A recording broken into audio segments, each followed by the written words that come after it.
Hello. Hello, everyone. It's still cut out. I don't know why. It still didn't catch it. You're just doing it all the time now. You're just doing it deliberately. You've got it set up to cut out. I mean, the thing is, I never know because I never go back and watch the live stream. I listen to the audio of the podcast. Hello, podcast listeners. But I never go back and watch the stream, so I never know. So you could actually just be BSing me, talking nonsense. Yeah. I mean, nobody remembers after the first 5 seconds any of that anyway. No, exactly. Who are we again? I don't even remember. I have managed to hit... Well, actually, you ask who are we again. I can very easily now just play our names because I set up a new one that has our names in the right places. Hooray! That's the kind of crap I do. Yes, I've got that. My stream had the longest advert on it. It was still going. Did it? Advert I was talking about when we were off camera. It was still going. About abs. How to get new abs. War Machine says, just checking that we know we're not live. Are we not? Are you being silly, War Machine? I think he's being silly with us. We definitely should be live. Are you messing with us, War Machine? Are you trying to screw up the podcast? He's all podcast listeners now are just sitting there going, what are these nutters up to? VJ sees us. Hello, Mr. Morph. Okay. And we've got Veek Leak as well, says yes. Yes, Veek Leak, yes. Okay. I can't see Veek Leak's comments. Can you not? Very weird. I can see War Machine of Florian, but not Veek Leak. Weird. Because you if you're still online, Veek Leak, do say hello. Yeah, say hello again and prove I'm not a nutter. Okay. Maybe I've accidentally blocked. So we've got.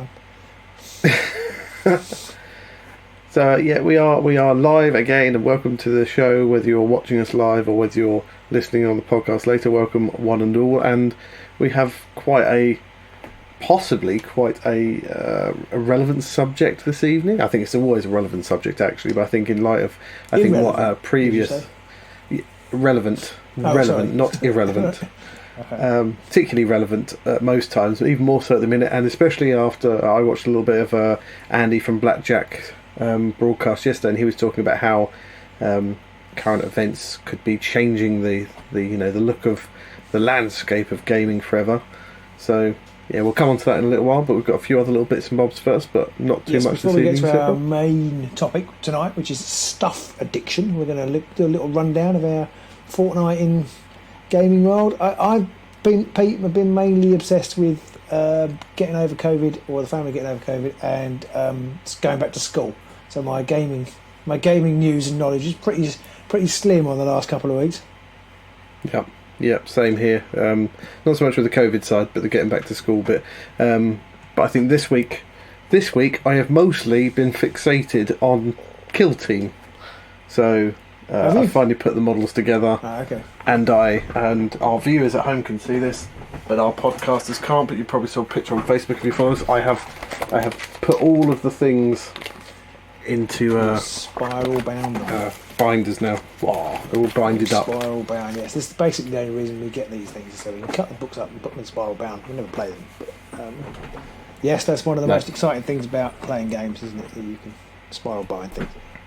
pretty much, and they're never touching them ever again. They just go on the shelf behind me, and much like you can see beyond the shelf behind me, there's things like you probably can't quite see, it's just out of shot, but there's a Marvel Crisis Protocol, and there's Blitz Bowl and Aeronautica Imperialis and all that kind of stuff. Yeah, I painted some of the terrain for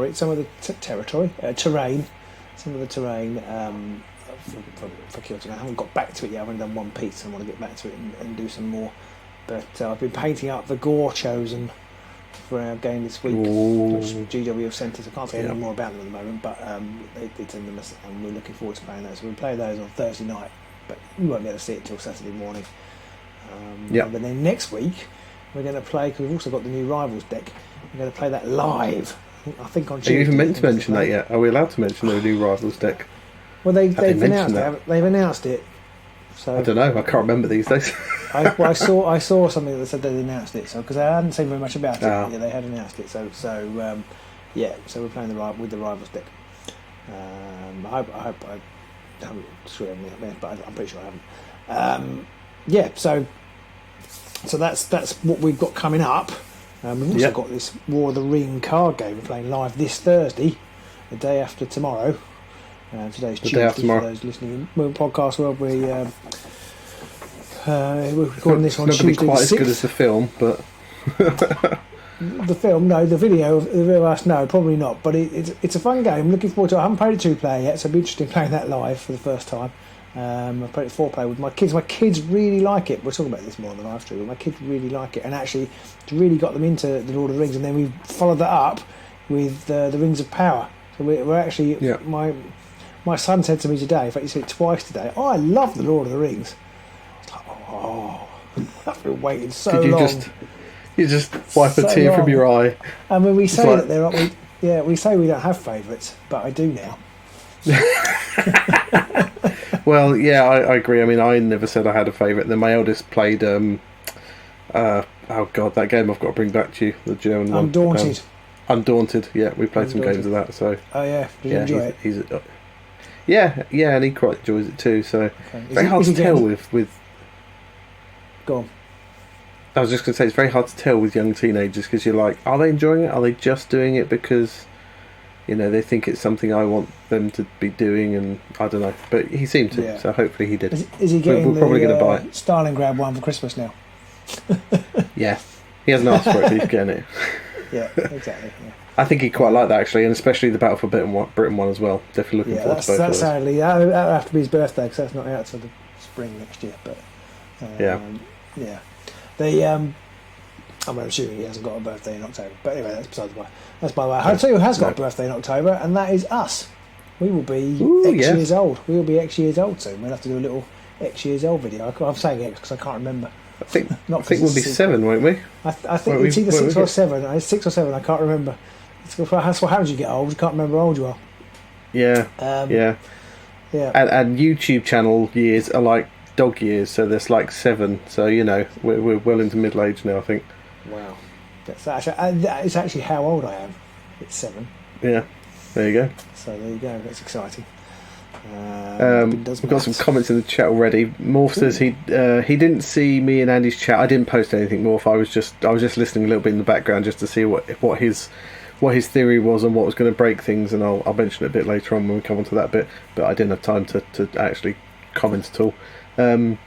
He also asks, did we get a chance to play any Blitz Bowl when we played, like we mentioned the other week? We haven't yet, only because we've had a slew of other things come along, but I'd say it's definitely on our list of games to play live in the near future.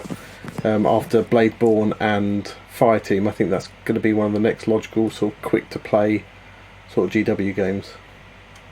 Yeah, I think so. Stone Norton says he's just the stream was quite popular, wasn't it? So I think we will play more of those small box GW games. So I think the next time we get a window, it'll probably be Blitzball because we've done the other 2. Yeah. Stone Northern popped in. He says, has he missed anything about New Kill Team yet? No, we haven't talked about that yet. Or have we had a chance to play it? If so, what do we think? We haven't had a chance to play it, unfortunately. I suspect the first time we come to play it will be when we play it live. Yeah, I'd probably... But yeah, and it'll probably be week after next at the earliest. And even then it won't be with the new guys because they won't be painted. So we're very slow. If GW want a fast turnaround on our... we ain't it. Stuff, then we're the wrong people to come to. I think if we played it live like we were going to play a really basic game, like just a leader and the rest are just grunts with maybe a special weapons guy or something. Yeah. I reckon we could possibly play that with them just painted black. Maybe. And I don't think that would lose too much in the grand scheme of things. Might offend me deeply, but we could maybe do that. Mr. Morph says he's picked up on Daunted Normandy. He's pretty keen to play that. There's a solo game, I think, which War Machine was playing the other day. I'm pretty sure. I think you have to buy the reserves pack or reinforcements or something it's called. Okay. I think. But I haven't tried it because I know that much as I like the idea of solo games, the reality is that I won't get them to... You'll never actually get a chance to play them. No. Yeah. No, I thought I might get a bit more time. I know the children have gone back to school, but it turns out that was bollocks too. Solo version is good. Turns out it's all bollocks. Yeah, absolutely. War Machine says we're big game celebs now with everyone giving us their games to review. Well, it's funny because even when we had like no subscribers, we started out by getting like the new AOS game, the first version of that, didn't we? And then we got not Blitzball, we got Blood Bowl when that came out. So it's been quite funny how we've got some. When you get on a list, it's a bit random. We've been reaching out to other companies, which is quite nice. But I've been trying to. I've haven't stopped writing for GeekDad, but I've stopped reviewing games for GeekDad because they have a very specific policy for reviewing games, and it involves writing an awful lot. And I end up playing the games, having thoughts on the games, and then never finding the time to actually write them up properly. And so then I end up letting the company down. So what I've said now is basically we'll do it on agents, and then I know that Pete and I will definitely record something, and then the video is as good as picture paints 1,000 words and all that. So it's as good as me writing 13,000 words about a game, which I've done before. And it takes a long time. I mean, I love doing it, but I just don't seem to have the time now. So we'll be doing. So probably might mean we have a bit less reach because GeekDead obviously has got much bigger viewership than we have. But people are still interested, and we are, as I said, we've got the War of the Ring from Ares Games, the card game, which I'm really looking forward to showing off because I think it's really great. And, you get to watch us mangle that on Thursday. I'm really pleased and happy that they agreed to send us that. So that's really nice.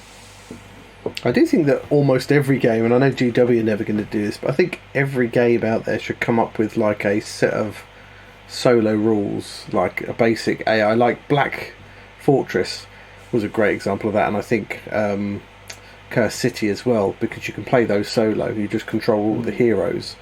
Unsurprisingly, solo game modes have become much bigger in the last 2 or 3 years.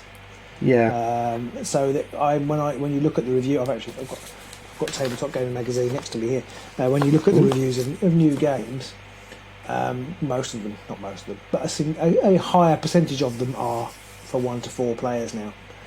Because I think because people had to think about that when they were designing them. Everyone's turned into massive loners who don't go out anymore, so can't afford to go out anymore. So I barely go out. Why you can't go? Can't afford to go out. Can't afford to stay in. What can you do? Yeah. So I don't know if we've actually got very much. I mean, both of us have been, like you say, it's been a bit busy with school and stuff at the minute. So I don't think we've got very much in the way of community shout-outs or anything like that at the minute. No, I mean we've got what have we released? If you haven't seen it, we did the Into the Dark unboxing for the Kill Team. War Machine mentioned that we haven't played that yet, but we've got the unboxing if you want to have a look at that. And we did our Get On Board live stream, which wasn't massively watched, but it's a really great little family game. If you want to look at that, I did notice, I hadn't realised, I kind of knew it was designed by some Japanese people. We got a random Japanese retweet in the middle of the week. I don't know if you saw that, Pete. I did see that. It was from the original designers of the sort of original version. Oh, of the game. was it? Oh, brilliant. That was quite nice. Yeah. I was looking at thinking, how do I translate this? Well, yeah, I didn't try to translate it, but that was quite nice. And I'm hoping that through that contact with the Cold Spring Games, we can do more other stuff, board games and things. But we'll see. I'm not sure the 100 views it got may not make them think we're worth it, but hopefully they do because the content was obviously first class and excellent. Yeah, I mean once you got close up cam in there and stuff, I think it was absolutely perfect. Yeah, it was a very good example of how not to play the game as well. My performance was shambolic, much as my wife often says. So we haven't got much. It's nice to win a game for once. Solo. The community shout out. It's us this week. We can shout out ourselves. Yeah, because we're awesome. Brilliant. Like and subscribe and all that jazz. We are now 2 weeks away. I think the 24th of September. So just over 2 weeks away. Long. We've got Agents Con now. We've had people not know what day it is, or people turn up already a month in advance. Bless you, Roger. So please don't come on any other day other than the 24th of September, which is a Saturday. It's in Market Harbour. You can get some tickets through Will and Games if you'd like to come. We'd love to see you, meet you, play some Underworlds, play some board games, play whatever. Eat curry afterwards. That's not included in the ticket. and just have fun, really. So another little community shout out for Underworld, people who do still follow us for our very few and far between Underworld's content. The guy who now looks after the Set the Tempo blog, I think it's Compact. I think that's obviously not his real name. Is it Graham? I think he is now running a tournament. He's organised a tournament for Underworld, and unfortunately I've forgotten the date. I just saw it today and I didn't write it down. But he's running and that's up in Peterborough, Cambridgeshire, that way, somewhere. So he's running a championship tournament. So I imagine that'd be pretty good, and attracts, probably because he's one of the better, he's one of the top players. I imagine that'll attract a good quality of player if you are into Underworlds and want to play a championship tournament. And check that out. It's on the Facebook pages, and I'm sure it's in the Underworlds Discord as well. So that's a little last minute community shout out. I do actually have another community shout out, which we might have done before, but given we're talking about Underworlds again, I'm just going to put a reminder out there for Underworlds DB, because he just keeps crashing away with it. It's still there. It has everything on it you want. I've been using it a lot recently with doing my no fuss all action cuts of the game. I'm sticking the overlays and stuff back in, so I've been using that for the cards and things again. And it's kind of like one of those things. It's a bit like Wikipedia, that everyone just assumes it's always there, and if it goes down or it's gone, everyone's going to suddenly be like, oh my god, what do I do? So I just wanted to put another shout out for them, because it's definitely one of the best Underworld's resources around, I feel, apart from us. Obviously, yes. Yeah, it is really good. I do like it. I mean, I must confess, it has got the Rivals decks on there and stuff, but I obviously use it a lot less now. We don't play Championship, but it was the way to play for me to get through decks and things. I noticed Morph has mentioned various LCGs, living card games. The Lord of the Rings LCG is fun, Morph, if you like Lord of the Rings. Obviously, if you don't, it's probably not very much fun. But it's really hard. But I have actually got the Arkham Horror box, and I enjoyed the Lord of the Rings more in the end. The Arkham Horror box I couldn't really get into. And I know War Machine likes a bit of Lord of the Rings. I'm hoping to do some Lord of the Rings. This is what I'm hoping to free up some time to play some more Lord of the Rings. Well, I'm just a bit slow, really. Morph says he won't make Age Squad. Yeah, I think you're excused, Morph. Don't need to bump off any rich relatives. Yeah, I've just posted the link in Facebook for the Facebook link and the Will and Games link, so hopefully people can get that. And anybody listening to this on the podcast, you can literally just go to Facebook or just go to Google and type Facebook AgentsCon 22 and it'll be the first thing that comes up. Oh. And you can go to Will and Games and type in AgentsCon and it'll come up in there if you want to buy a ticket. Sterling is the wrong side of the pond, sadly. But he had to come over. But sadly couldn't come over. Well, if you ever do come over, Sterling, do try and drop in and say hello. That'd be cool. Tim says the thing I mentioned, I said it was Peterborough, Cambridgeshire way. It's in Cambridge. He sort of implied that I was terrible, but I think that was reasonably close. Cambridge is in Cambridgeshire. No, I think he was asking about, because he asked to post it below, and I was like, what? I was asking what did he need, and he was saying the Cambridge thing. I see. Okay. Yeah, I haven't got the link handy. I posted them all in there, so they're all in there. But you've done it as well. All in chat. Oh, brilliant. Okay, excellent. Okay, Lord of the Rings LCG is decent. Yeah, it is a really good game, the Lord of the Rings LCG. It's quite time consuming and bloody hard. If you want to win all the time, don't play it. But it is really good. But I think it's one of those ones. I think I haven't got massive experience in either. Marvel Champions, you could sort of pick it up and you'll probably win. And you won't need to do much tinkering. But I feel like the Lord of the Rings one is much more upfront puzzle, in the sense that you have to. The only way to win is to build a deck to win. If that makes much tinker sense. is needed. If that makes any sense, and you have to kind of reiterate, unless you're really good, or you've got particularly once you've worked out a deck. I don't know. I've never got to that stage, but I think also, depending on what you're playing, you can't just have one deck that obliterates everything, because there's different challenges. That require you to bring in new cards and think a little bit differently about it. So there we go. Yep. Morph says he loves the Lord of the Rings films. The books are good, but a bit long, and the Hobbit movies blow. I think I agree on all three of those statements. I mean, Go on. I was going to say, I've watched all the Hobbit films. I didn't mind them. I did find them all were stringing stuff out way too long, because obviously it's 3 films based on one book, and not a particularly long book at that.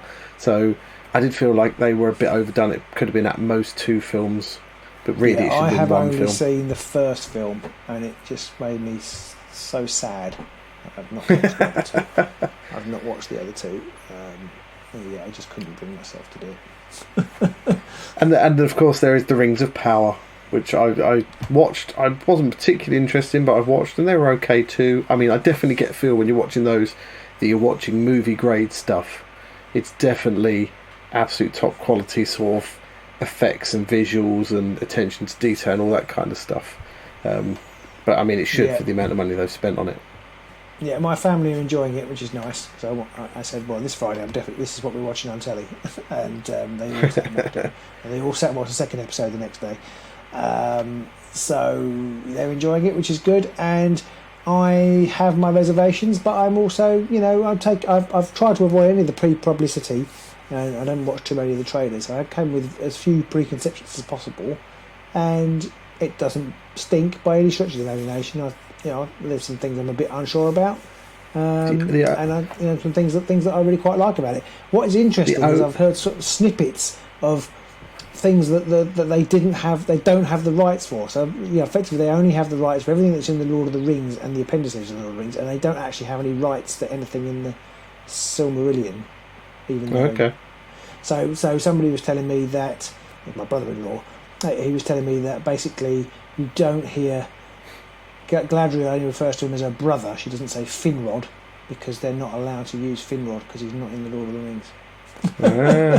And it just seems crazy to me. Maybe they're hoping that they can sell the film right, for a film with the Silmarillion, and that's why it just seems crazy to me why you would say, yes, please use our material for this series, but you can't have access to the things that make the series make more sense. But you can't have his name. Yeah, do you know what I mean? You can have him, it feels like if you want it to be good, surely you should give access. But I mean, I don't know anything about rights and things. So it does sound a bit nonsense. There may be reasons. I did find myself watching it and kind of thinking at several points that Lenny Henry was going to break into one of his Jamaican accent, over the top impression type things, because his accent is so borderline. I'm just expecting him any. I'm not even going to pretend to try to attempt it, but just seeing him talk like that, just at any moment, I feel like he's going to break into Morph that says kind it says Finrod in the subtitles. That's quite funny. That's how they got around it. They can type. I'm just imagining a scene now where Galadriel just sort of comes out and just holds up a placard with his name on. Just holds up. Come here. Yeah. Come over here. I read one of the I don't know whether I would rather they did it differently or not, but the kind of regional accents of the not hobbits and the dwarves, like the dwarves have Scottish accents and the half-wits have Irish accents. It sort of irritates me a little bit. It's very stereotypical. Yeah, exactly. And it's sort of, I don't know, that frustrates me. But I love that Lenny Henry is in it. I mean, I love, because he is from the West Midlands. He must have grown up not that far away from where Tolkien grew up. Yeah. But I think it's really nice as a sort of continuity thing, and then also a kind of, people complain that Tolkien isn't very diverse, but I think that sort of misses the point. In fact, that I do like the fact that... Sorry, go on. No, go on, you carry on. I was just going to say, I do like the fact that they have decided they aren't going to do the things that Tolkien wrote about. They are going to have varying, colours of people. They can't really say ethnicities because they're all like half-foots or whatever they're called, or dwarves. But I do like the fact that there are people of all different shades in the show, and it's not just a bit like Lord of the Rings was, where it was just like a bit whitewash. Yeah, well, I mean, I feel like Tolkien, obviously, he wrote his books in the 30s, 40s, 50s, and they were a reflection of the time. And this now, possibly, is how it would be written now. If you talk to me, I think so. This is a reflection of our times. It's different times. So I think that is great. I mean, the only thing I don't like is that Durin's wife doesn't have a beard. But I can't remember the female dwarves having beards thing. I don't remember if that's a Tolkien thing or a I think it. Warhammer thing. I just can't remember now. I'm pretty sure it is. I know that there's the bit in the film where what's his face goes on about it and how people say there are no such thing as dwarf women. But it's because they look very much like dwarf men, and there is a bit in there about how there's only like 1/3 of the race is female to male or whatever it is, and the women don't tend to go out very much, all that kind of stuff. So I can't remember. I'm pretty sure there is something in there doing the cooking. Yeah, exactly. He was a writer of his time. Definitely a bit of that. So I love the fact that they've got people of all different colours in there now. I just wish that they'd given the women. They didn't have to be ridiculously big like fluffy beards like the rest of the dwarves, but it would have been nice to see like a feminized version, or just a more cultivated beard on the women, maybe with more sort of like. I saw some pictures of I can't remember what I saw on a website, but I saw some pictures of the female dwarves, and they had lots more embellishments in their beards, and they were more neat and tidy and more stylish, and I kind of like that idea that the female dwarves would spend a lot more time making their beards look a bit more presentable, whereas the male dwarves are just lazy and can't be bothered to shave. Yeah.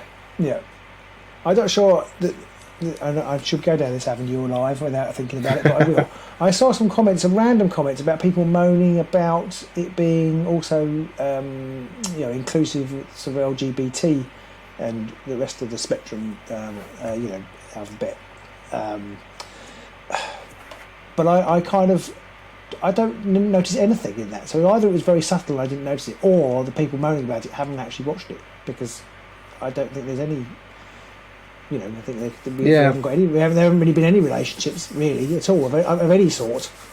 Nothing that really stands out, at least, where you'd go, "Oh, that's that child's mother's," or whatever it is. I mean, yeah, exactly. I think I've only saw. The mother of the. There's only one child in it really. I suppose you've got the half-lets, haven't you? But there's no obvious familial relationships of any type. There's the mother. It just proves that there's the mother and the son. Where they first come into contact with the North, but that's it. We don't know whether the other parent was male or female. No, you don't. Or whatever. Just the mother. And so it just kind of just hammered home really that people who know about this stuff don't actually watch it. So without wanting to go too far down that path, swinging back around to the start of it, where you talked about the accents and stuff like that, I started to watch the second episode with my youngest. And he basically sat and went, "Why do all the dwarves have Scottish accents?" Like, because they just do. Gimli did. I think they were basically because Gimli did. I think it was basically the reason. I think it's because at some point in the 80s, people decided dwarves were Scottish, and then it just sort of stuck, and that was it. Yeah. And that's kind of because he did correctly sort of point out, all humans don't have the same accent. No. So why do all dwarves have the same accent? That's a very good point. You should write a letter. I was thinking about that too. And I was thinking, but I suppose people who live in the same region do have the same accent, generally. Yeah, but the dwarves come from different mines and stuff like that, and they all still have the same accent. Yeah, but do they? I think so. I don't know. Well, I mean, but the ones we've seen so far, we don't know where they come from. But anyway, I was thinking about it and trying to work out whether it annoyed me or not. And I thought on balance it did, and I wouldn't have noticed if everybody just had their own accent, or not necessarily the accent of the actor, but a variety of accents I wouldn't have noticed. Whereas everybody, like you say, everybody speaking uniformly Scottish or Irish, with lilt, whatever it is very noticeable. Yeah, it's definitely much more. Could they not have done something differently a little bit here? But what can you do? Couple of the characters, the Harfoots just remind me of the Derry Girls. So I'm just waiting for them to one of them to say something absolutely filthy.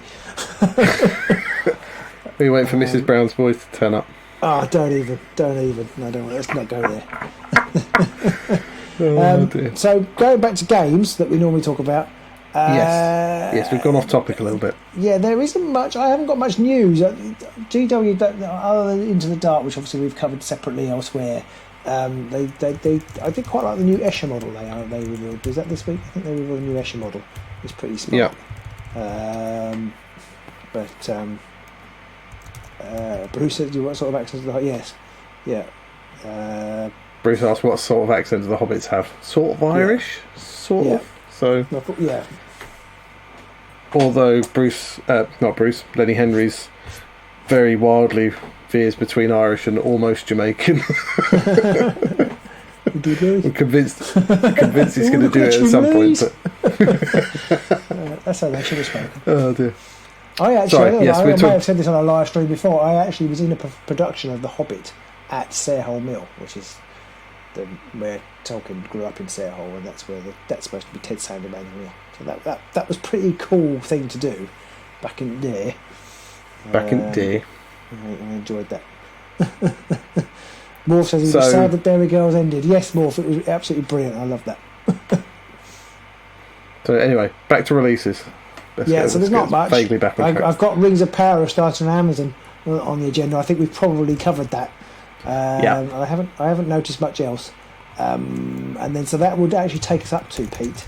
It would take us up to our Marlowe moment. It would. I was just going to say that GW did have Nova Open, where they announced a bunch of stuff the other week. Didn't we talk about that already?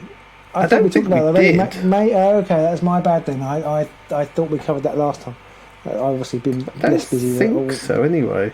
But I mean, there wasn't masses on there that was interesting, at least to me. I mean, probably a lot of our watchers out there would be much more interested in it. But there was like the Leagues of Votan was showing off again. The Gore Chosen of Drom, which we know are coming now. The Blood Pelt Hunter, which was a stupid model, I think. With he's got a crossbow and he's stuck a load of rope over his eyes. So how's he going to see? There was Magic. There was King Brod, a giant character model, because of course loads of people need that. Some Slaves to Darkness stuff, which kind of looked. It's not a bad model, but it's like, how many people are actually going to buy that? It feels a bit specific for my liking, but yeah. The new Horus model, which is Horus Ascended, which is quite cool. Yeah, for those people who got massive Horus Heresy armies, because he's about 1 trillion points. Yeah. And then there was the Sorry? I don't know how much it's going to... It's a pretty cool model. I don't know how much it's going to be. I mean, I always just look at those models and just think if I bought that, I'd probably screw up the painting, and then that's £90 to £100 or more down the drain. I'd probably screw up sticking it together, because it's going to be thingy again, isn't it? It's Forge World, so resin. I painted my brother-in-law for Christmas present. I painted him. You painted your brother-in-law? Yeah, I painted him. Yeah. Body paint. Yeah. I can't remember who it was now. It was an Imperial Fist. It was the Emperor's Champion. Yeah, I remember. And but I made him put it together. I said I'll paint it, but I'm not assembling it. And then the other thing was the Khorne Berserkers, that they released the new Khorne Berserkers, because the old ones are about 20 years old or something, and they do look nice. They do look nice. They do make me kind of almost want to buy them, but I have resisted because I know I'll just never paint them, even if I do assemble them. The Horus Heresy, what's that? I feel like if I knew a famous Horus, I could come up with a heresy for him, but I'm struggling. Hungry Horus? Was there a Hungry Horus? I can't remember. Hungry Horus. One-to-one brother-in-law models are a nightmare to paint, says Bruce. They keep moving. That's the main problem with them. I feel like an airbrush would really get the undercoat on there properly. Warmer says he needs a King Bod in his life. I mean, it's a nice model, but it's not the kind of thing, like, even with the Underworld's warband, you could buy an Underworld's warband. You could even use it in RPG games. A lot of the time, you could use it as monsters or NPCs, depending on which ones you bought. But who needs a character giant model if you're not specifically buying like a giant army? A giant army. Yeah. I know what you mean. But I kind of feel like that about nearly every single character model in the Age of Sigmar game. I mean, really. Yeah, I guess that is true with like Alariel or whatever, however you pronounce, or the giant war beetle thing. Some of them you can at least say, well, I've bought this model. The Lumineth, even the Chaos Demon. I mean, I guess you might have a Chaos Demon, but even the Chaos Demon, or what's his name? What's the new Chaos Demon? Well, he's not new anymore, but the kind of beast one. I can't remember what he's called. The kind of the Gorn one, or No, he wasn't. Oh, I know what you mean. Yeah, I know what you mean. The big sort of centaur type beast thing. Yeah.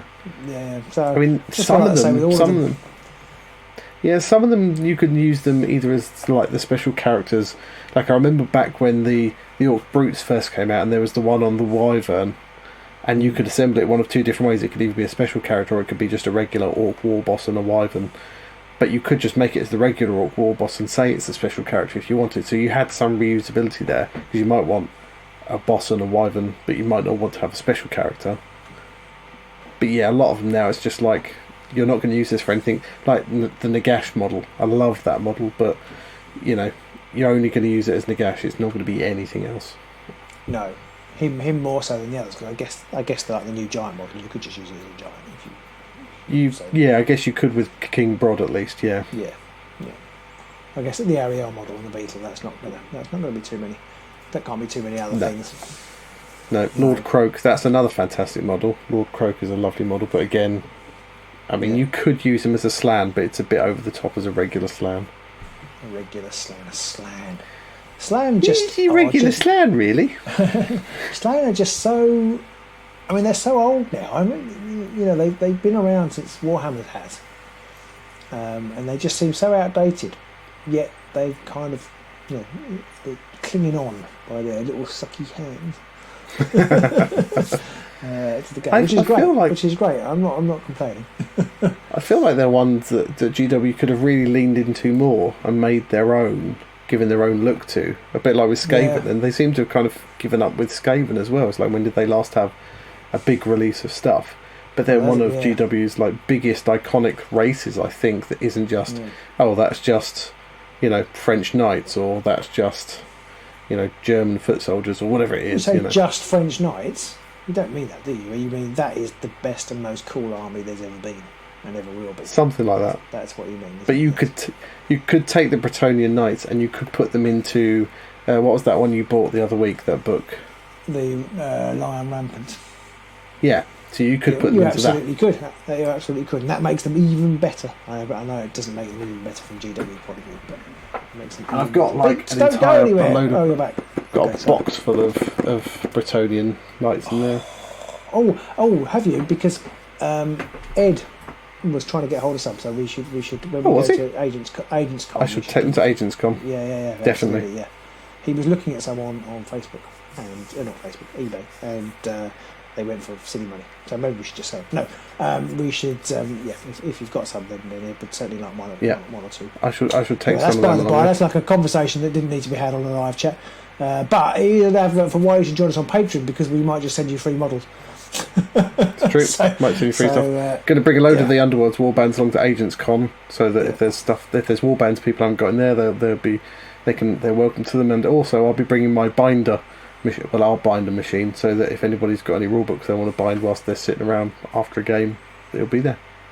Right. Yeah, absolutely.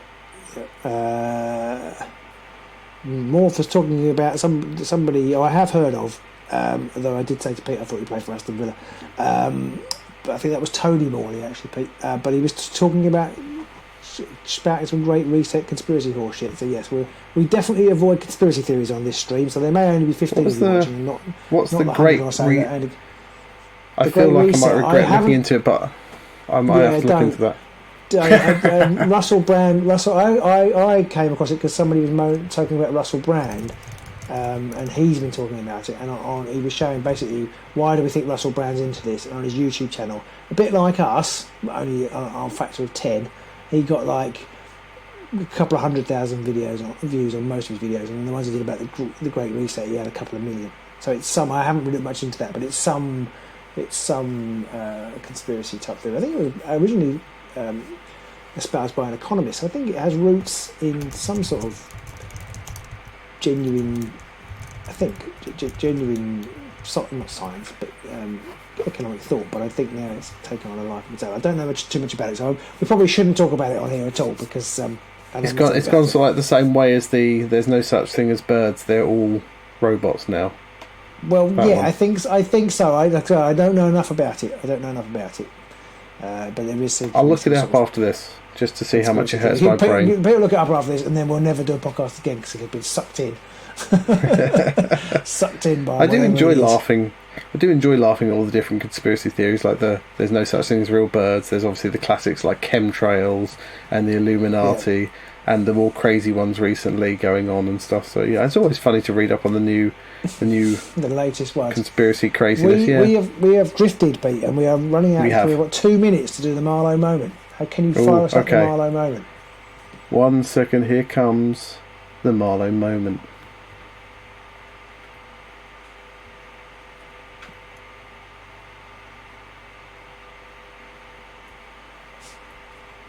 There we go, Marlowe moments. Okay, What's the Marlowe moment this week? It's just Pete rocking side to side. So the Marlowe moment this week is: if you were stuck on a desert island and could take only one game with you, what would you take and why? Now I think it may depend a little bit on who you're stuck with, like if you're on your own or whether you've got one person or 5 people or your kids. But what would you take, Pete? Well, that's a quite difficult one actually. Because it does depend a little bit on who you're with. Obviously, if I was stuck on an island with you, then we'd just take all the underworld stuff. No, we wouldn't actually. That's a tricky one. It is tricky. I think also it depends on the weather. I mean, if it's raining all the time or windy, there's no point in taking lots of tokens.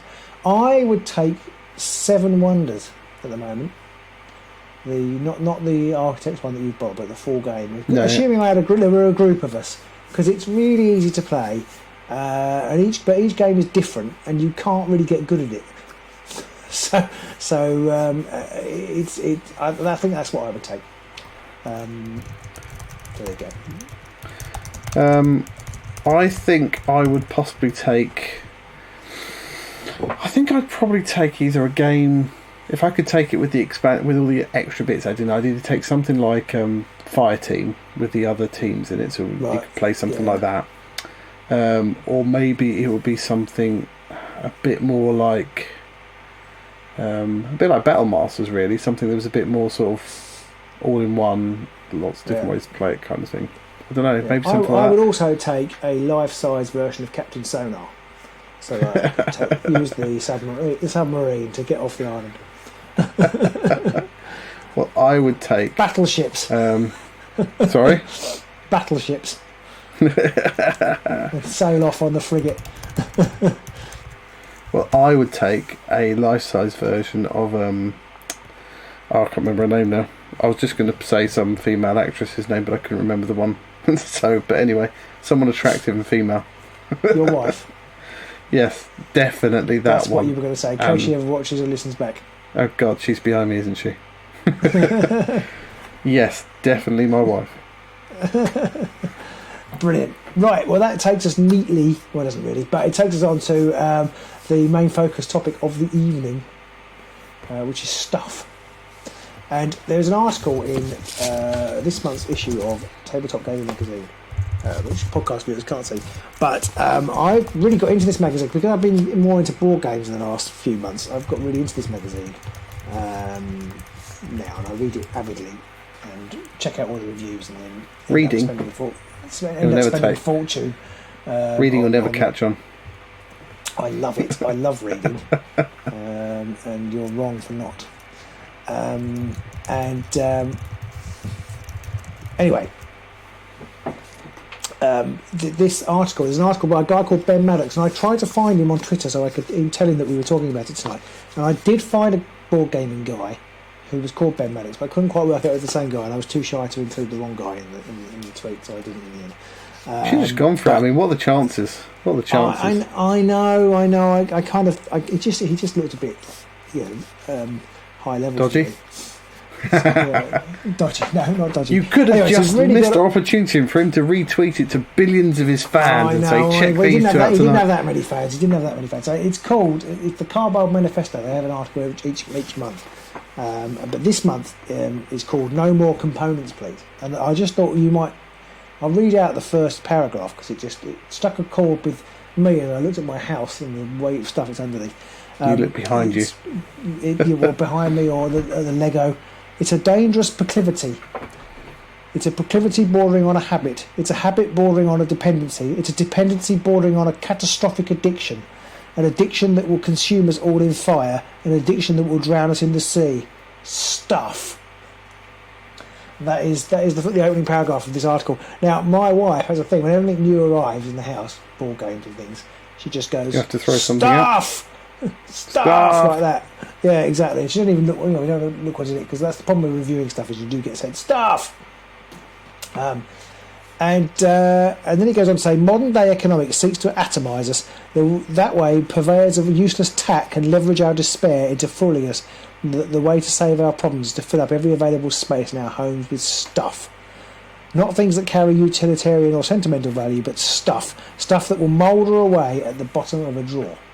I'm not going to read the whole article out, but that is what we were going to talk about tonight, because it goes on to talk about how the board gaming industry has become a bit of a stuff generator for the sake of generating stuff. It talks about the CMON, obscene amounts of plastic crap that they put out in their ridiculously expensive, this is not his words, these are mine, Kickstarters, and it talks about those people who take pictures of them, of towers of boxes that are bigger than themselves. Yeah. And it talks about how effectively the board game industry has just become this sort of way of just selling large amounts of crap that we don't need. And he then goes on to sort of suggest that maybe we need to take a step back with the current situation with the price of everything, and just he says there about destroying the world and burying us in the sea kind of thing. Maybe we should go back to the humble cube to denote things. He talks about the game Tapestry, which, funnily enough, I mean, this is a classic example. I don't know if you can quite see Tapestry there. I've got it there. No one can see it. I bought it. You can nobody can see it because I can see my little square, but I'm cut off, aren't I? So so I've got the Tapestry there, which is a Stonemaier game, which I thought looked really great, and but I've never played it. So that in itself is bad enough because I haven't played it. But it has loads of plastic models in it, but they're entirely superfluous with game. They're literally just to denote the thing that they denote. They don't do anything in the game. So that was, he actually referred to that in the article. So that's what we wanted to talk about, really, and it kind of, as you said, Pete, tied into something that Andy. Tapestry is a great play. I will play it. I've actually been working through my game collection with my son this summer. Of course, now the summer's finished and they're back at school. But I will bring that out to play with them. Maybe we have to play it on a Thursday night.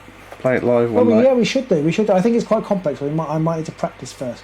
Okay. I think we should play it on a Thursday or a Monday or Tuesday, whatever nights we meet. Yes. Yeah. Okay. So that is stuff. And do we have too much? And what can we do about it? Probably not much. And as you said earlier, it ties into something that Andy from Blackjack Legacy talked about last night. Yeah. Which his kind of gloom and doom, I suppose it was. I haven't seen it, so I've only heard second hand from Pete, what Pete said, but basically is the wargame hobby in trouble now because places where people meet, like the club venues, just won't be able to afford to open because they won't be able to afford the electricity. Yep. I don't know if there was anything else to his thesis, Pete, because I didn't see it. Yeah, I think that was mostly in a nutshell, is that because companies don't have a cap on their bills, like residential people, a lot of companies, a lot of local friendly game stores, even bigger company stores, won't be able to afford to actually stay open because it will just cost so much. They're estimating that pubs are going to be looking at having to charge £20 a pint to be able to break even on the energy bills and that kind of thing. And I think because of that, in the UK especially, but it's something that people are experiencing all over the world more and more, it's going to cause a lot of companies to go under. Companies that make these little board games, all the little additional things that you get for your games that maybe not the big players so much. GW, maybe they'll be able to ride it out a lot more. But a lot of the smaller people will go under. And with that, a lot of game stores that will be selling GW stuff. So that will hit them, Yeah. Well, yeah, I mean, but even just running the shop, I know GW, one of the few kind of companies that have their own shops. I mean, running the shops will be prohibitively difficult. Doing everything will. They're allegedly going to cap prices, but there's no idea. There's no talk about what they're going to do for businesses, capping the prices. So, I think it is a worry, but I do think we as gamers have got into a trap of just thinking a game is good because it comes with extra stuff. Yeah.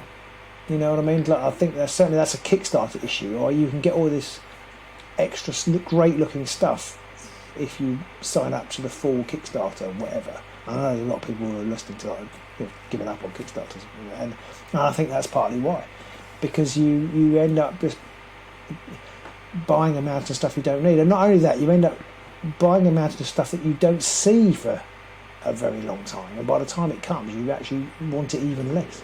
I know you've fallen foul of that. I've fallen foul of that. Yeah, I bought in Deep Madness or whatever it was called, or something like that. It was 20 months delayed. When it arrived, there was 3 massive boxes. I looked at some of the models and thought they looked lovely, and then I put it all under my bed and I never touched it again. I eventually sold it to my mate. I assume he's played it. I don't know.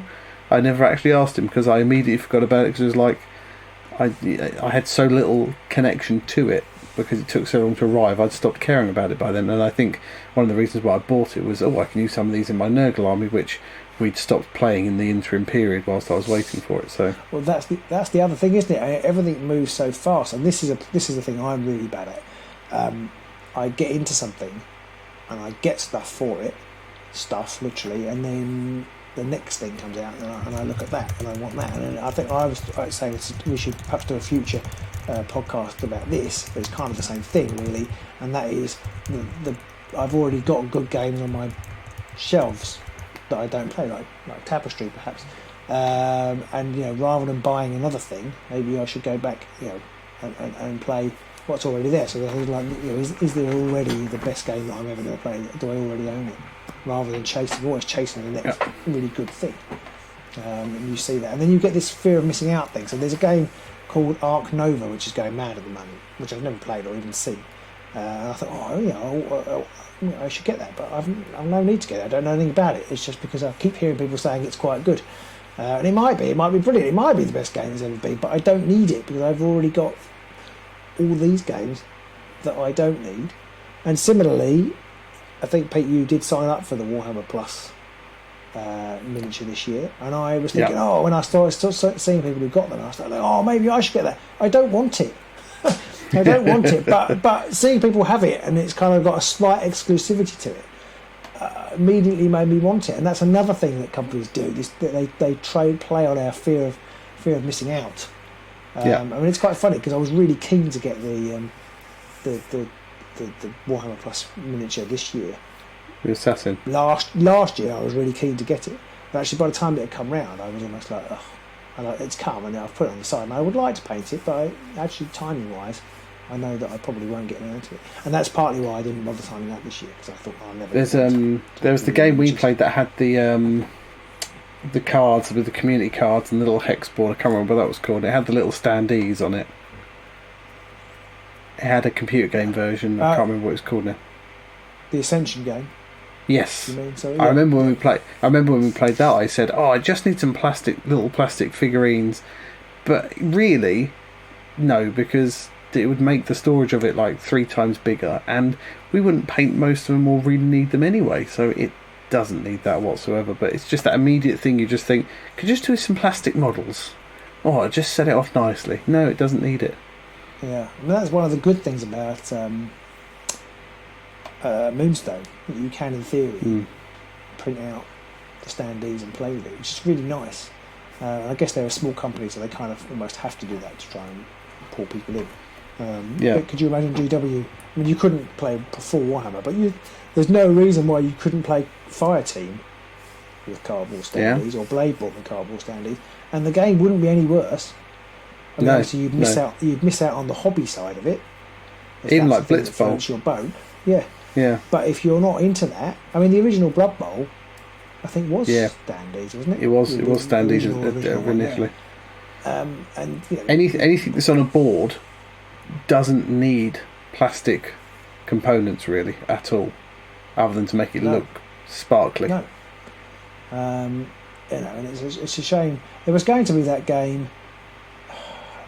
Morph might remember better. It was designed by the guy who designed Warhammer Quest. He used to work for GW, doesn't anymore, and I've forgotten his name. But there was that football game that was going to be a Kickstarter that was going to be with miniatures version and without miniatures version, and it never. And then the company who were doing the Kickstarter just decided it was going to be miniatures, and I guess because they thought that's where the money was. But I think I think companies are going to need to think about that with the current crisis and whether they need to spend so much money and time and effort. I mean, I guess any production costs are going to go through the roof. So if you can minimise those, you minimise your overheads. Your overheads. Bruce talked about Marvel United. That was one where I just decided I was never ever going to get involved with the CMON Kickstarter again, because I like the look of it, but it was just too many models. Too much stuff. Morpher said he managed to pick up stuff as he went along, but I can't be bothered to do that. Every time I looked, which wasn't very often, they were just too expensive. I gave up in the end. Myth and Goal was the game by James Hewitt, who I can't remember what his handle was on Twitter. It was something Cat Games or something like that. Scaredy Cat Games or something. Sorry, I think Needy. Needy Cat. Yeah, Needy Cat Games. I'm like, yeah. And James designed Blitzbowl. Yeah, that's right. Yeah.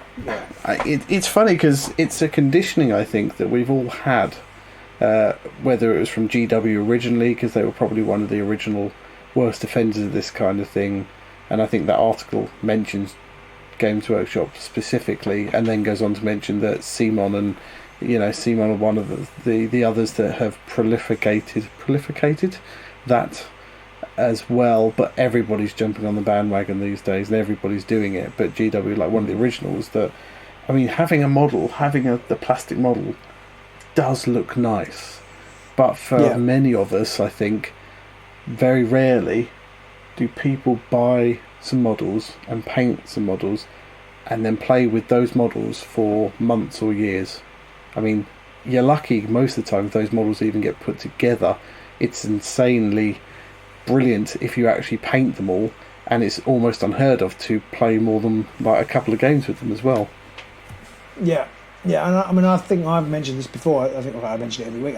I feel like that's why Underworlds is part of why Underworlds has fallen away. Obviously there are other reasons, but I think basically if you've been into it from the beginning, you've bought all these models that you've either painted or not painted, but you've just got them on the side not doing anything because you can't play with them all. It's not possible. At least if you play, not for a channel. At least if you play Warhammer AOS, you can buy your army and you play that every week. And you might get them all painted. You might play with them. But the problem is, we love to have loads of stuff, and then you end up with your great pile of shame. And people like GW, they've got an incentive, a very real incentive, to keep pushing new stuff. So they want to make you buy the latest Orc army, and then they're going to start dumping the next thing on you before you've even stuck that together. And then they're going to dump the next 40k thing on you, or the next board game, or whatever. And like you say, they leverage. It's not just GW, they all do this. GW are probably one of the biggest offenders because they are one of the biggest out there. But they're all doing it. They're all competing with each other. The more shiny new things that they can release, the more money they're going to make, and the more they can suck people in. Yes, although of course, you made the point to me in private that you love me and you wanted to have my children. No, that everyone knows that. That's public knowledge.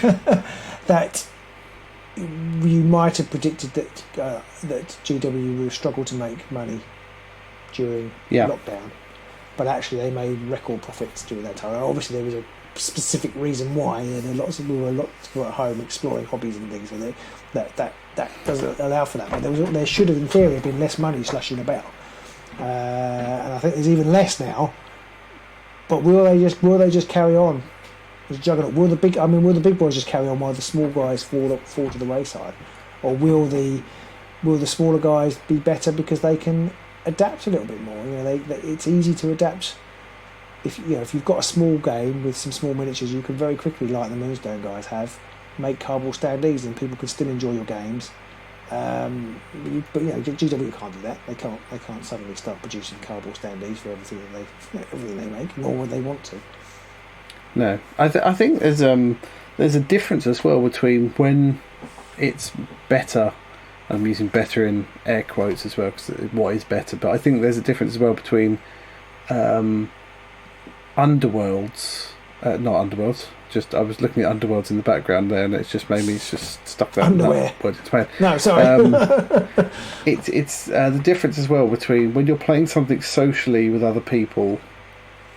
Like models make that look nicer because it's more thematic and it looks grander. But if you're playing a game, especially if you're playing a solo game, but if you're playing a small game like a board game, blitz bowly type stuff between just two people, standees don't really matter.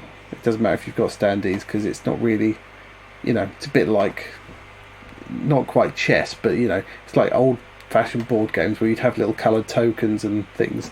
That does the job because it's just to represent where things are on a board. Yeah. Well, we've been playing Tokaido, which I don't think I've ever played with you. We've been playing Tokaido during the summer holidays, and that is got a beautiful board. It's all Japanese style artwork, but you literally just move. I can't remember what it is you move along the track now, but I think it is just little cardboard wooden pieces to represent your colour. But I can't say it's so unobtrusive what it is that you move. I can't even remember what it is. There's another little tiny colour one for moving the score along.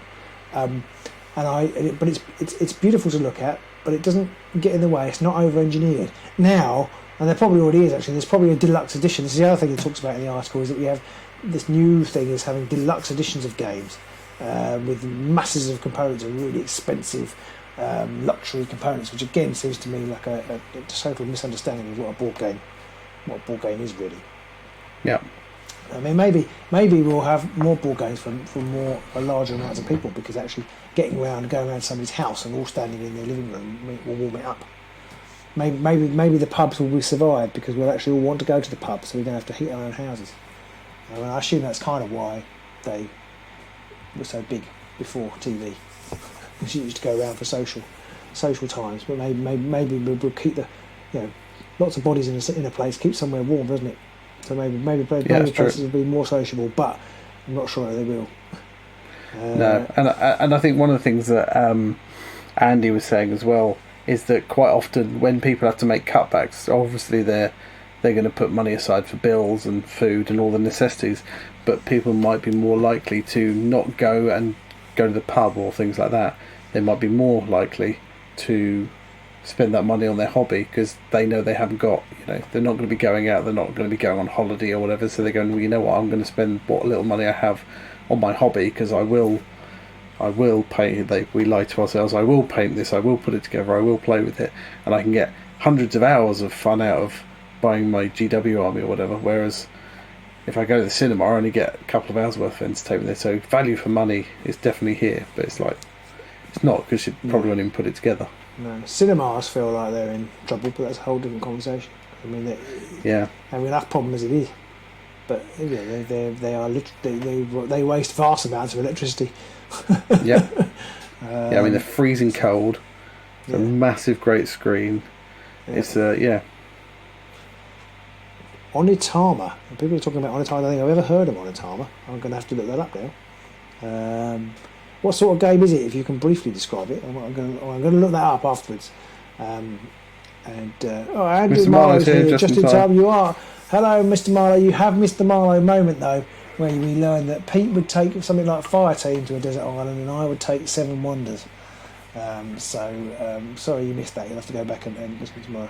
Give me that or a deck of cards. Well, yeah, and actually over the summer we rediscovered cards as a family, which was really nice because you can play a billion things with a deck of cards. Yeah, even if it's just 52 card pickup.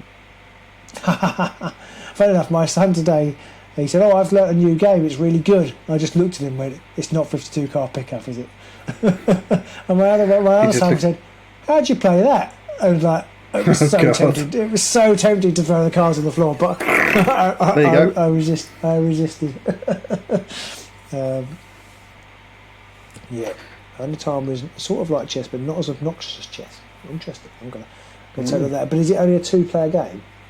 How can chess be obnoxious? It's one of the most dull games in the world. You clearly haven't watched the Queen's Gambit. I prefer the Marvel version. I think I said this last week. I've been trying to find good 5-player games because there's 5 of us, and 4-player games are easy to find, but 5-player games are much, much harder.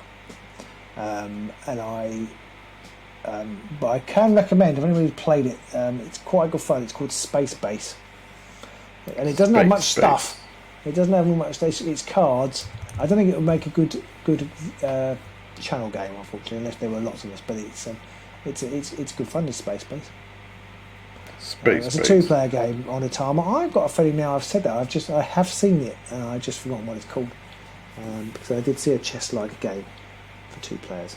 And I thought, well, that'd be good. But my older son really likes playing quite cerebral games and will probably wipe the floor with me. But we very, very rarely get to sit down and play a 2-player because one of the others comes along and wants to play. And of course, as soon as they know you want a 2-player game, that increases the chances of them wanting to join in by about 1,000%. So we rarely get to play 2-player games.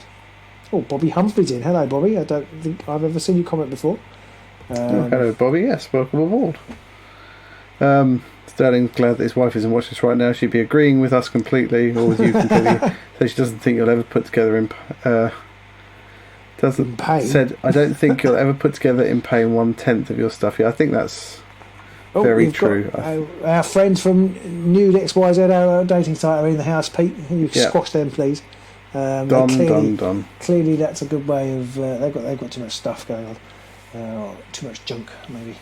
I do wonder if in this great, horrible world that we're currently this new phase of the world we're entering, where everything costs too much and nobody has any money and everything goes to shit.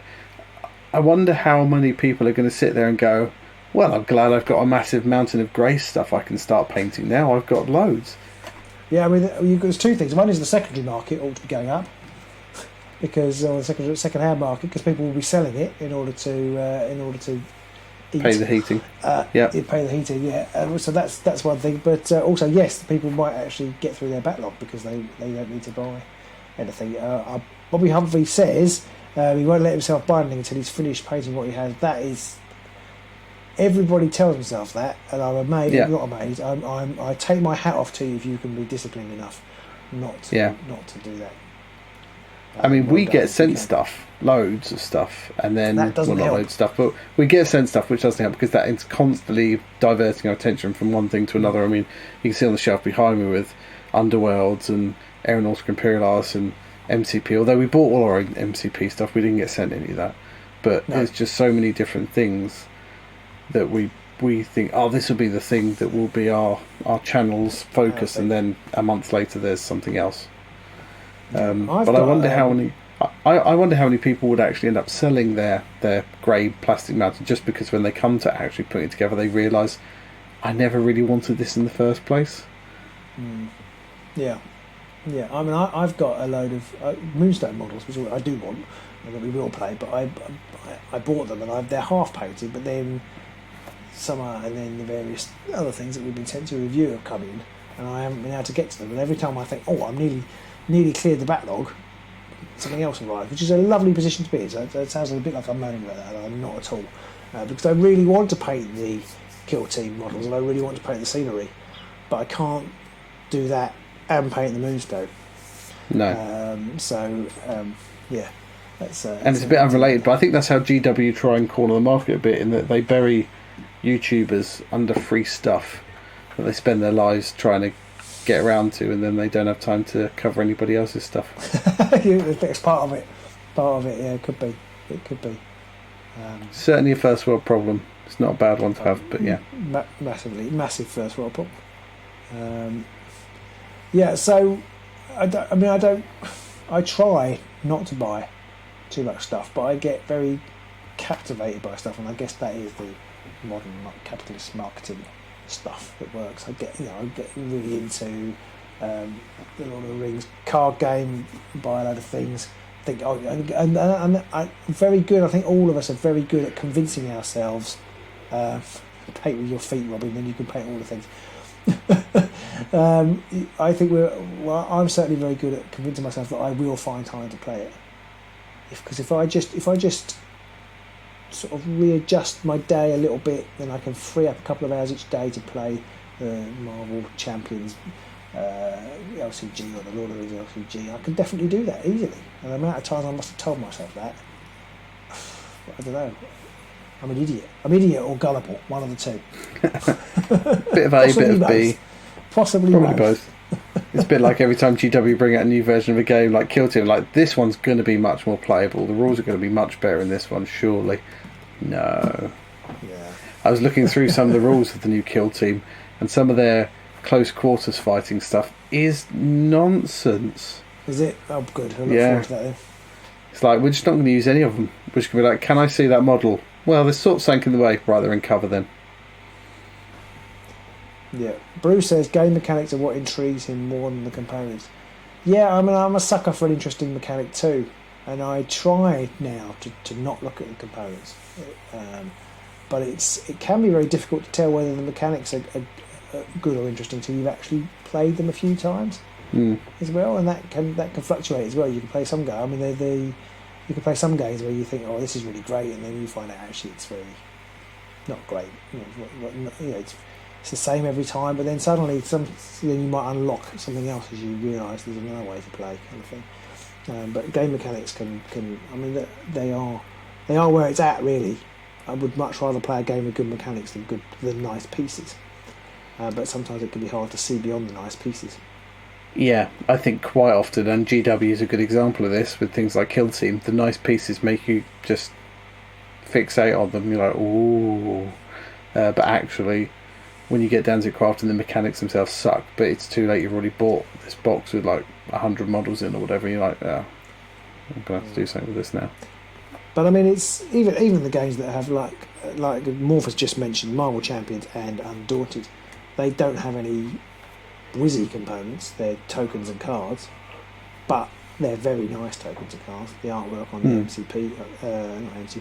Marvel Champions living card game are very nice. Obviously, they've got a lot of the comic book art, and the Undaunted artist is, they fit perfectly the game, and the tiles are really nice. So although they are fairly simple components, they're very nice simple components. Alex Berry says that he's moved from army to skirmish games because of the time and the increased pile of shame. He now just seems to buy more games instead, and he envies the discipline of those who collect and paint and play. Yeah, same here. Yeah, I think I'm the same. Certainly, I feel like because a skirmish game should be easy to play, you could have more of them. But it doesn't work out that way. No. And they're cheap as well, so you don't feel like that's like I bought a couple of rule books for skirmish games because they're just the rule book, like the Lion Rampant one. It comparatively wasn't very much money, but actually there's a very significant risk that it's just going to end up clogging up my bookshelf for another 10 years. Morph says that he's hoping to get his first game of Undaunted this afternoon with one-stop co-op solo rules, or should he order some reinforcements? I'm not sure on that one. I don't know if you've got any of the reinforcement packs, Robin. I haven't got it. I think I don't know whether we can comment on it though, but War Machine has got the reinforcements, but I don't know whether he's played the one-stop co-op solo rules to try it out. I mean, to be honest, if you want to play it and you've got those one-stop co-op rules, you might as well try them, I think. Yeah. That's what I would do. That said, give them a try. Marvel Champions, I don't know if you've played against Claw yet. Marvel Champions against Claw is a really good gaming experience too. So I think I think you're on to a winner either way, to be honest, Morph. Alex Berry says that he's I read Alex Berry's. Mark Reynolds says, did we ever play Betrayal at Calf? I think that was definitely one that we looked at a few times and sort of licked our lips, and then we didn't in the end. I think I knew that I would never play it because it came with shed loads of plastic, didn't it? It did. There was quite a few marines. It was probably a game that didn't need it, I imagine. I don't know. I don't know how much it was, but it came with a shed load of plastic. But I've just read Dead Hands comment as well. Which I'll read out in a minute. But I think I'm glad I didn't buy it. But I've heard it's quite good. But I've never played it. More stuff is good. VJ, don't listen to those two. Says Dead Hands. And Moore says that the good thing about token and card games is you can bin the boxes and put them in small storage boxes, or keep the large boxes and use it to store all your expansions as well. I mean, I've not bought any other board games where I've had to do that. Well, actually, I did with one, which was Exploding Kittens. But other than that, I think we tend to keep the boxes, the games in their original boxes, even though there's lots of dead space in there. Purely I'm because... very bad at throwing out boxes, I have to say. But funny enough, we went on holiday and we were talking about what games to play, and my son was really into Seven Wonders. He really wanted to take Seven Wonders, and I'm like, oh no, we can't really take that because the box is really big and it's got lots of components. And then when we looked at it, it's got a massive plastic insert, and actually we didn't need to take all the cards because you don't need all the cards if you only need all the cards if you've got 7 player. So we knew we'd at most have 6, so we just took all the cards out, put it in the plastic bag, put a couple of plastic placky bags with the other tokens in, and it transported just fine. There's a few player boards, but it transported just fine. And so actually, it didn't need to be anywhere near as big. That's another whole conversation to have, is whether packaging needs to be more reasonable. Yeah, but I think that one's not just limited to games like that. I think everything is just... Everything. It's horrific. I mean... just so much plastic packaging, and it's just I can't say anything other than it's just horrific. It is just terrible.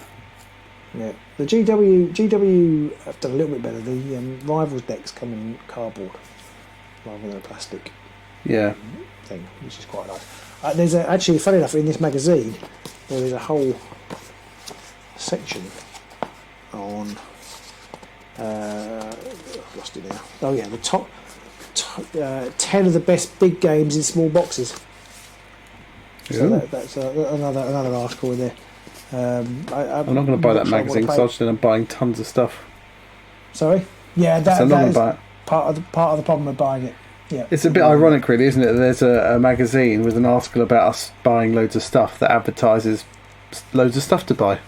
Yeah, but it's more talking about the boxes themselves should be smaller rather than you should buy less games. Yeah. That's what I'm telling myself. But yes, this 10 big games in small boxes nearly cost me an absolute fortune, but I managed to resist. So I'm trying to think where it all started really with these kind of things. Obviously with GW they had things like Hero Quest and Space Crusade that they brought back out in the day that had lots of figures and Battle Masters and stuff like that. They all started that trend of lots of models in a box to play a game, and obviously GW released their big almost yearly revisions of either 40k or AOS or whatever, which has a new, and they started doing with the Lord of the Rings ones as well, a big army and stuff. And of course everybody does that. Everybody's doing like, here's a box with 2 armies in and all the rules, and you can get crashing straight away. I think what did it was the success of Simon Games and Kickstarter, and the fact that you can render models in 3D packages that look amazing, and then people want them, like the Zombicide one that they did for Marvel. The models in the 3D renders, the models look amazing, and people love Marvel, and you people love getting a bargain, and the way Kickstarter is set up is to make you feel like you're getting a bargain, and the more you buy, the better the bargain you're going to get. And this actually feeds in. This is, my mum used to be like this. She if there was a bargain, she'd buy loads of it. Yeah. Which is exactly why they do the bargain in the first place. What exactly? And that's the whole way supermarkets work, isn't it? With the centralised of all the cheap stuff. And she would buy more than she ever needed. There's the classic thing about the guy who is the watermelon seller, and I can't remember it now. I'll probably get it wrong, but he sells watermelons for £3 each.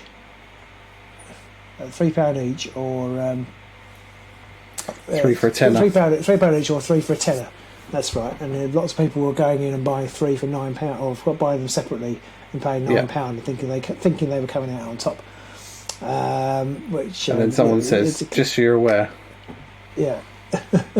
It's a classic thing of just, if you think you're getting a bargain. Particularly, I don't think Kickstarter people particularly think they're getting one over the seller, but you think you're getting a bargain, and I think you're really not, because you end up not using the stuff. And I don't quite know where the profit. I suppose the profit comes in.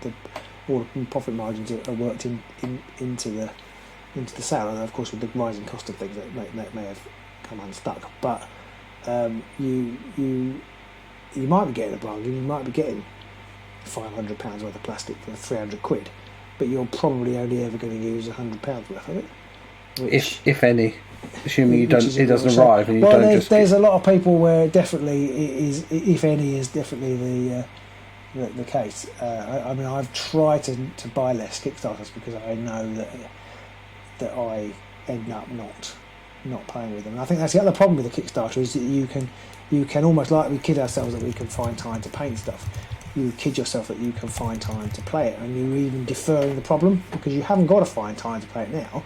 By the time it arrives, my life will be different. I'll be more organised by then, and the children will be older, so I can play it with them, etc., etc., etc. Self-justify, and then lo and behold, 2 years later, the game you've completely forgotten about turns up, and you don't want to play it because you're not interested anymore.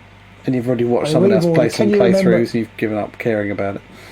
Yeah, can you remember the 2 Kickstarters we backed, Pete? No. No, exactly. We backed one by Creature We backed Caster, 2? Yeah. Well, one we kind of joined in at the end.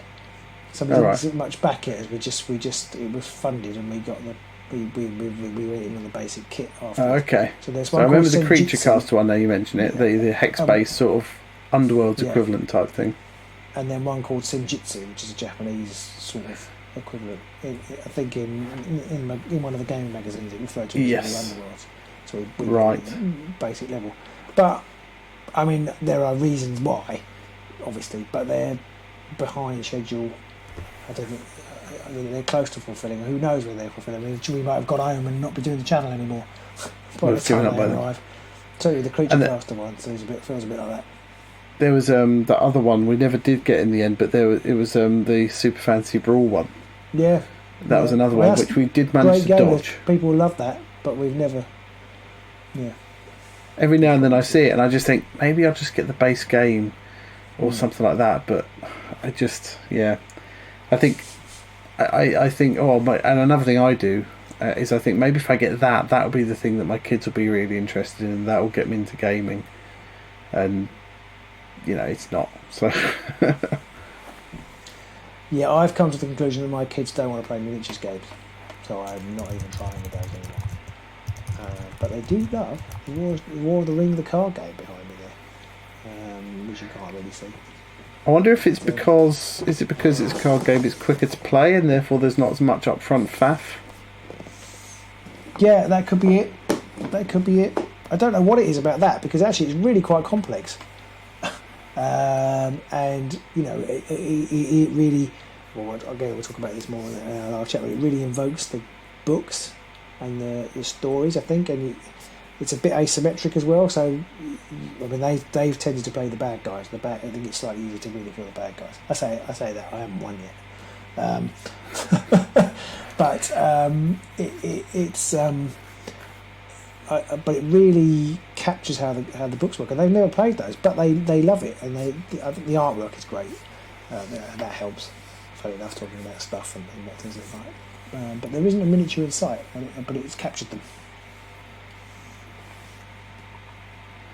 And I think overall, the stuff, why we keep buying stuff, why we have loads of stuff, I think it comes down to just the fact that we've been conditioned to want this stuff.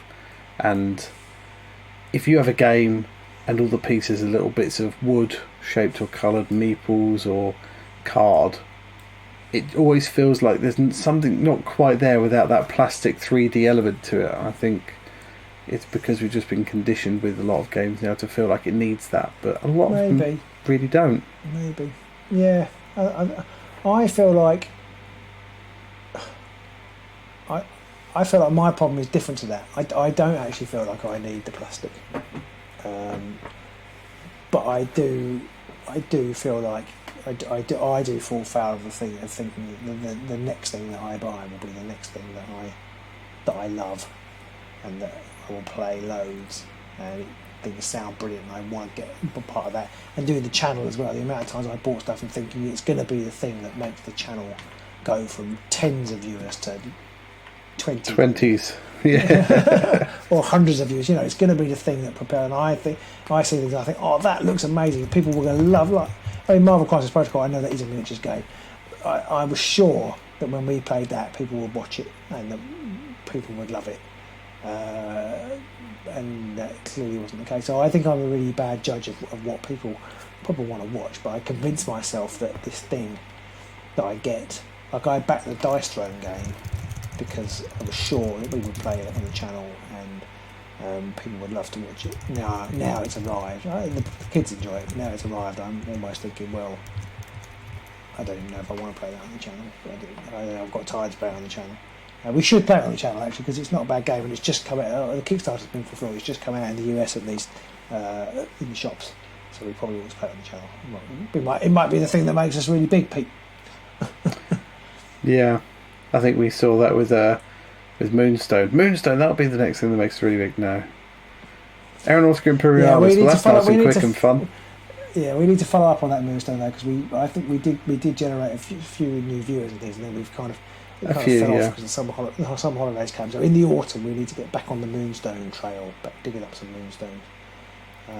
But this year has been, I think, typified by us flailing around, trying to find something that we enjoy in the way that we enjoyed Underworld, Underworld's heyday, and that's part of the problem with stuff, I think. But I don't know about you, but I have been struggling to find my hobby mojo for about 12 months at least now. what is it that I want to do? What is it that I want to play? And I think that's more trouble for like us because we're games. Yeah, I think that's a problem for us more because we're doing a channel. If we weren't doing a channel, we just wouldn't do anything. It's like we would just either, like you say, we'd just either play board games or something. We just do whatever. Exactly. So this is the end. This is the end of the channel. Agents Connie's been cancelled. Sorry about that. Yeah, we're done. Yeah, we're out. Yeah. No, that's not true at all. Actually, I'm really looking forward to meeting everybody because I think that might help.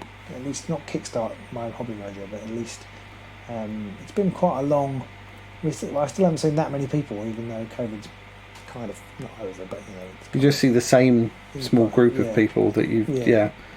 There's a little chat going on that Sterling Northam suggested that maybe we need some kind of AA for miniature gamers to try and stop us from buying more and more stuff that we don't need. So every time somebody announces some new shiny thing, they could go to that group and go, "I'm really tempted by this new shiny thing," and everybody in the group could just go, "You're not going to play it though, are you? You don't really need to do. You've got lots of other stuff," and then they go, "Yeah, that's true," and then they wouldn't buy it. I've managed to get quite good at doing that myself mostly because of the channel, because I sit here and think, I'd really like that Horus Heresy 40k, whatever it is, but I think I'm never going to play it on the channel, so I'm not going to bother because I won't have any time outside of the channel. Yeah, I think it's being able to stop long enough. Like if they on the Kickstarters, if they had the Kickstarter, they said you can put yourself down for a copy now, but you don't buy it for another 18, 24 months. If they then came back to you 18, 24 months later with a box saying, "Do you want to buy it now?" I reckon 90% of people would just go, "Nah, not really." Absolutely. The potential of what the game might be is actually more appealing than the reality of what the game is. It's partly why the model is what it is. Yeah, the model is literally there just to. It's the pretty lady lounged across the sports car to really try and get your attention into buying the thing that afterwards you're just sitting there going, "But now I've got a sports car, I don't know what to do with it." Kind of situation. I was catching up on all these comments. Mine had popped down to all the porn. Stop clicking on it. Yeah, and then all these pop-ups came up, and I didn't know what to do. I'm just trying to read through these comments. I haven't played London Morph. I did have a copy, and then I think I never played it. So in the end, I gave it away. But it's a Martin Wallace game, I think, so it's probably pretty good.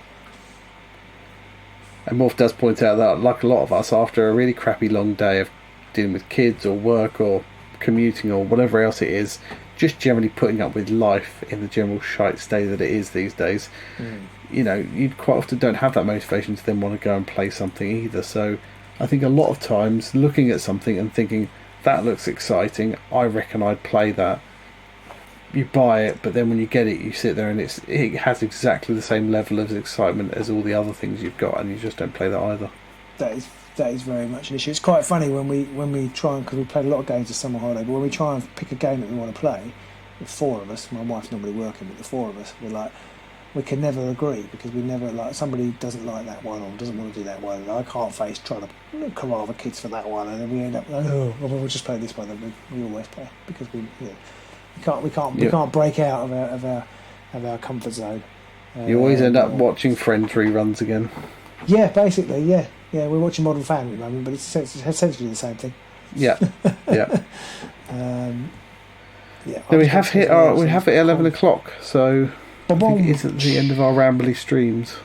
It was very rambly today. Thank you for watching, everybody. Who knows what we might play in the future. Yeah, for anybody still around, either listening on the podcast or on the chat now, thank you for joining us this evening and listening to our rambles. Do go over to Facebook, like and subscribe over there, and on YouTube and all those kind of places, and ring the bell so you can catch these live in the future. And let us know what is the last thing you bought where you, once it arrived, you never looked at it afterwards. What is that thing? Love to hear what people's comments are on that. Yeah, I'd be interested to know what. What's the thing you've never played and should play? Maybe we should have a sort of amnesty type thing where people name a game that they should play, and then the next month they have to come back. They have to have played it. I don't know how we would enforce it. We've had a request for us to play Space Crusade, so maybe we should break that out at some point. Right, okay, you've got that. I haven't got that, so that's on you. But I'll happily give it a go. It's not painted, but it doesn't need to be. It's all coloured plastic. Actually, that's what I was going to say. I've been trying to struggle what I was going to say. Morph said about finds the motivation to play after a day of dealing with shit clients. You mentioned that comment, but I if I've had a crap day or I'm tired, then I like to paint now. That mindfulness keeps me going. If only there were trouble is when it's just about painting.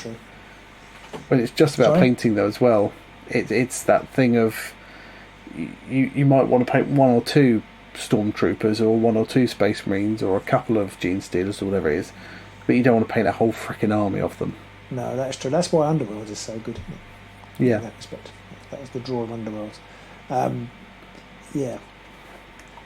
It's quite funny about saying if only there were more people to play with. But it's, by the time, because obviously Pete and I do this on a Tuesday and a Thursday night.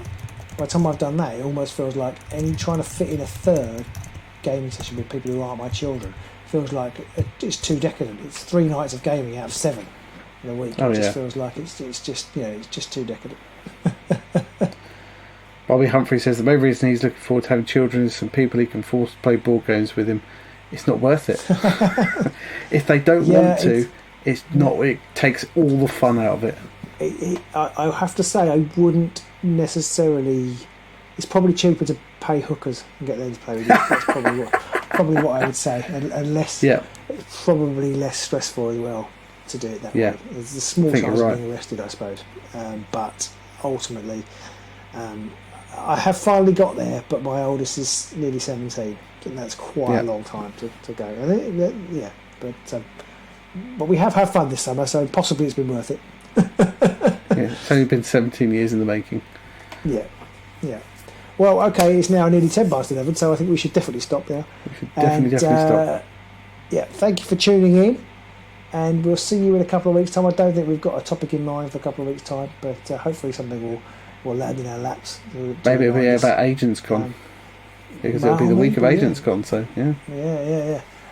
Do remember that we're around on Thursday. We're going to be playing the War of the Ring, the card games. If you're into that, or into into looking at Lord of the Rings stuff, then do tune in for that. And we'll see you soon on the Age of Sigmar. Yeah, thanks for joining us. Bye.